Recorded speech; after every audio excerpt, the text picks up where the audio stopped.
You think you understand how empires fall, but what if I told you that every single collapse in human history follows the exact same invisible pattern, and that pattern is unfolding right now, in real time, under your feet? What you're about to hear isn't taught in schools, and it's rarely discussed in public, because once you see this cycle, you can't unsee it, and you'll recognize it everywhere, from ancient Rome to modern Wall Street, from the fall of dynasties to the crumbling of currencies. And the terrifying part is that this cycle doesn't care about technology, politics, or good intentions, because it operates on a deeper level, a level rooted in human nature itself. Let me take you back to a moment in history that changed everything, not because it was the first collapse, but because it revealed the pattern so clearly that even the blind could see it, if they dared to look. Picture this. The year is 1971, and the United States is standing at the peak of its economic power. The dollar is the reserve currency of the world, and nations everywhere hold American paper as if it were gold itself, because technically it was supposed to be backed by gold. But here's where the story gets interesting, and where the cycle begins to reveal itself. For decades, the American government had promised the world that every dollar could be exchanged for gold at a fixed rate of $35 per ounce, and this promise created trust, and trust created stability, and stability created prosperity. But behind the closed doors of power, something else was happening, something that would set the pattern in motion. The government was spending more than it had, financing wars in distant lands, building welfare systems at home, and printing dollars like there was no tomorrow. Because when you control the printing press, tomorrow seems very far away, and the consequences even farther. But the laws of economics, much like the laws of physics, cannot be bent forever. And other nations began to notice that there were far more dollars circulating in the world than there was gold sitting in American vaults, and they started to ask questions, uncomfortable questions, the kind that leaders hate to answer. France was the first to act, demanding gold in exchange for their dollars, and then others followed, and suddenly the game was up. The illusion was cracking, and on August 15, 1971, President Richard Nixon appeared on television and announced that the United States would no longer convert dollars to gold, and just like that, the anchor was cut, the restraint was removed, and the modern financial world was born, a world built not on something solid, but on faith alone. Now you might be thinking, what does this have to do with collapse? Everything. Because what Nixon did wasn't new, it was just the latest iteration of a cycle that has repeated throughout human history, a cycle that begins with confidence, morphs into arrogance, spirals into desperation, and ends in ruin. Every great civilization that has ever existed has traveled this exact road, and every single one believed they were different, that they had figured out a way to cheat the cycle, that their power was permanent, but power is never permanent, and the cycle is never broken, only reset. Let me show you how this works, because once you understand the mechanics, you'll see it everywhere. The cycle begins with what I call the Age of Ascent, a period where a nation or empire discovers something valuable, a new resource, a technological breakthrough, a strategic advantage, and they leverage this advantage to build wealth and influence. During this phase, confidence is high, optimism is in the air, and people believe that prosperity will last forever. Rome had its conquests and its roads, Spain had its silver from the New World, Britain had its empire and its industrial revolution, and America had its innovation and its dollar. Dominance. But here's the critical insight. Every advantage eventually becomes a trap, because success breeds complacency, and complacency breeds excess, and excess requires more resources than the system can sustainably produce, so the leaders face a choice: either scale back, admit limits, and accept a period of adjustment, or find a way to continue the illusion of endless growth. And throughout history, leaders have almost always chosen the second option, because the first one costs them their power, and power, once tasted, is the hardest addiction to break. This is where the cycle enters its second phase, what I call the Age of Delusion, and this is where things get dangerous, because the society begins to live beyond its means, but it doesn't feel like living beyond your means when you control the mechanism of wealth creation itself. If you're Rome, you debase your currency, mixing less silver into your coins so you can mint more of them. If you're Spain, you flood your economy with New World gold, causing inflation that eats away at your purchasing power. If you're Britain, you borrow against your empire's future, assuming the colonies will always produce and the system will always hold.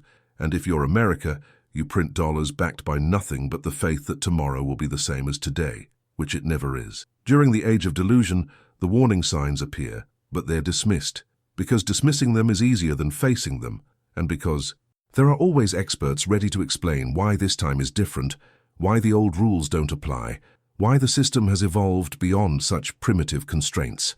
The Roman senators assured themselves that their currency debasement was a necessary tool of statecraft. The Spanish nobility believed their gold reserves made them invincible.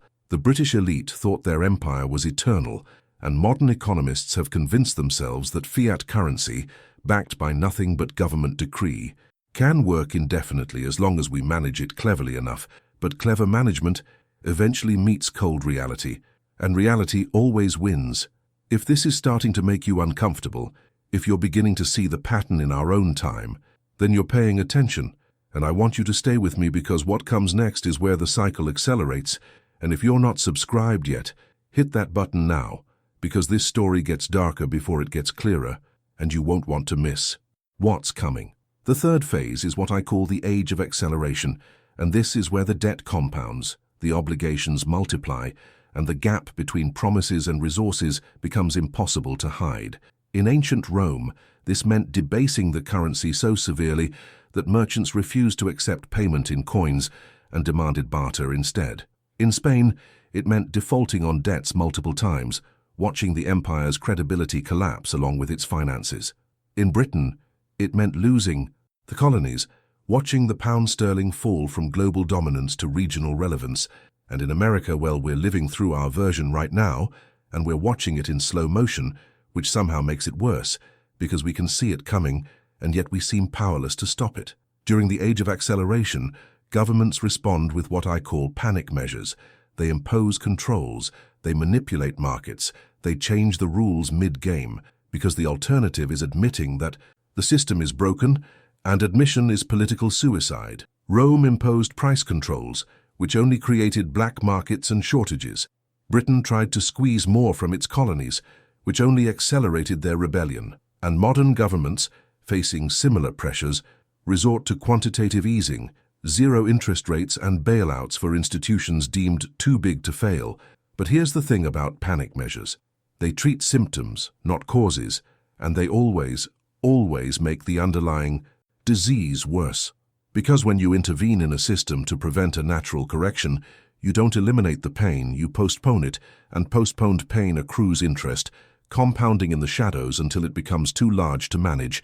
And this brings us to the fourth phase, the age of reckoning, and this is where the cycle completes, where the accumulated contradictions become impossible to sustain, where faith evaporates and reality reasserts itself with brutal clarity. The age of reckoning looks different in every era, but the core experience is the same. A sudden, shocking realization that the foundation was never as solid as everyone believed, that the promises were never going to be kept, that the system was held together not by strength, but by collective agreement. And agreements, unlike stone or gold, can dissolve overnight. When Rome finally fell, it wasn't because of a single barbarian invasion. It was because the economic and social structure had rotted from within, and the invasions were merely the last push against a door that was already off its hinges.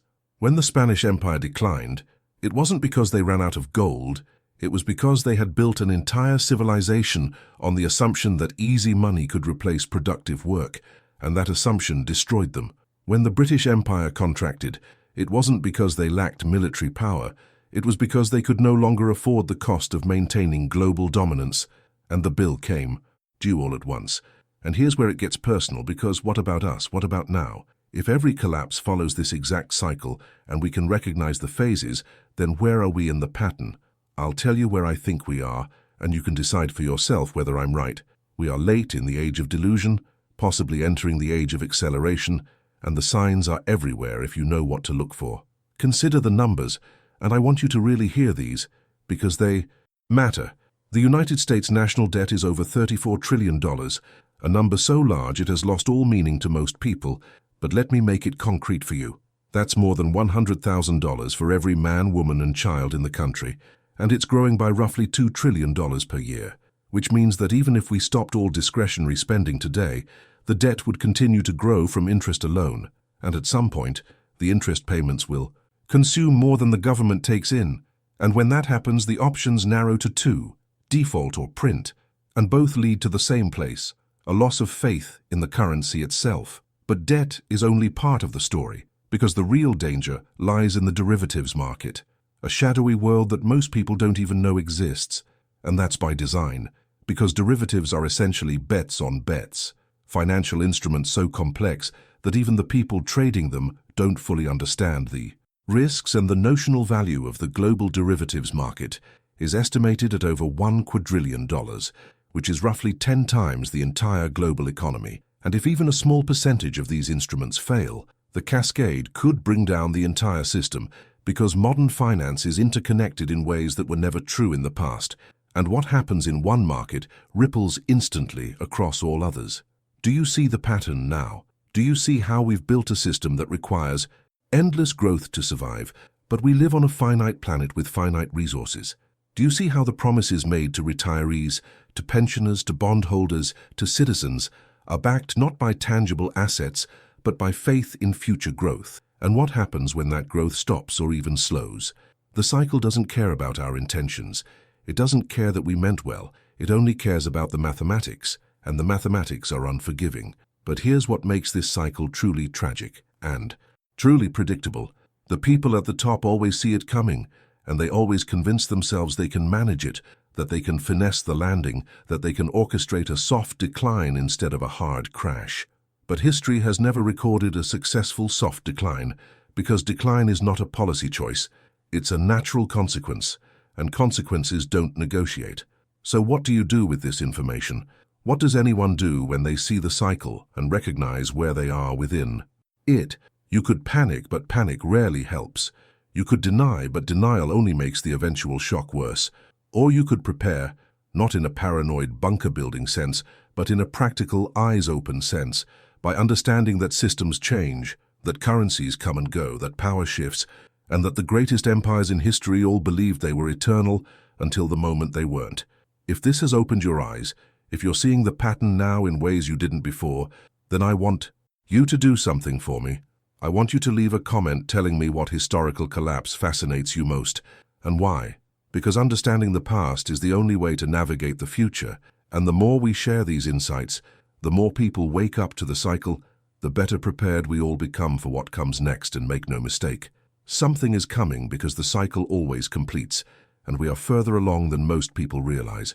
So subscribe, turn on notifications, and join me as we continue to pull back the curtain on the hidden patterns that shape our world, because the next episode is going to reveal something even more disturbing, something that connects central banks, digital currencies, and the future of freedom itself. And trust me, you don't want to miss it.